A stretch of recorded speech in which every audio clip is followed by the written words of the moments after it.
Арыс қаласындағы 17-ші колледжде менің балам 2-ші курс студенті. Жаңағыдай жаңалықтардан көріп жатырмыз. 17-ші колледжде әлімжеттік болып жатыр деп.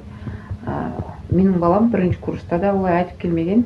Қазірде әлімжеттік болып жатыр. Менен үлкен курстың балалары ақша талап етіп жатыр деген ешқандай үйге ондай жауап айтып келмеген.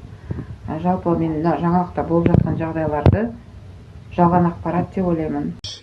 Қайырлы кеш, құрметті ұстаздар, ата-аналар, студенттер. ГЕТ 2301 топ студенті Қалшораев Нұрисламның әпкесімін қазіргі таңда болып жатқан қоғамдағы келеңсіздік жағдай үшін өз пікірімді білдірсем, яғни Нұрислам менің туған інім, осы колледжде биыл бітіруші түлей Құдай қаласа, осы 3 жыл бойы білімдерімен сусындап, сол жақта өніп өсіп жатыр. Осы күнге дейін мен інімнен ешқандай жалоб естіген жоқпын, яғни ұрып-соғу, әлімжеттік, бопсалау сияқты.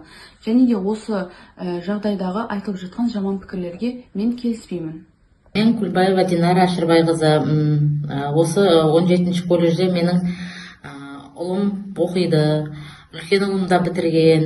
Әлімжеттік туралы, ақша жинау жағынан туралы ондай ешқандай бізде жаңағы проблема болып жатқан жоқ. Одан әпшемнің баласы да оқыды, бөлесі. Оларда да болған жоқ. Қазіргі таңда қазір 2-ші балам оқиды, 1-ші курс студенті сол колледждің. Тәртібі жақсы, ағайлары жақсы. Саламатсыздар ма? Мына бүгінгі таңда Арыс қаласында 17-ші колледждегі оқиғаны әлеумет желісінен көріп таңғалып отырмыз. Мына колледжде бәрі жақсы, мысалы қызым оқып жатыр. Мұғалімдері, мынау завушыда қандай өте керемет кісілер. Жиналысқа барған кезде бүткіл нәрсені ашық айтып отырады әрқашанда. Мұғалімдер өте кішіпейілі, жақсы, әрқашанда барлығын түсіндіріп айтып отыратын. Және де мысалға мектептен кейін барған оқушылардың кейбіреулері ашылып, қайта жақсы болып колледжден өздерін белсенді қатарында көрсетіп жүргендері де көп. Бұның бәрі жалған деп ойлаймын.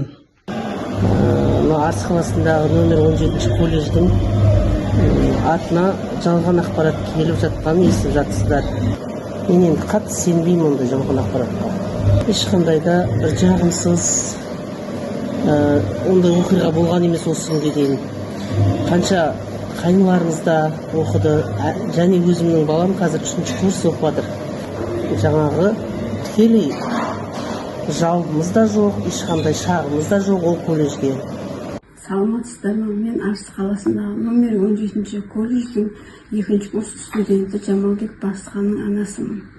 Менің ұлымнан колледжде ақша жинап жатыр, біреу ұрып жатыр деген ақпарат естіген емеспін. Колледж туралы тек мақтау еститінбіз.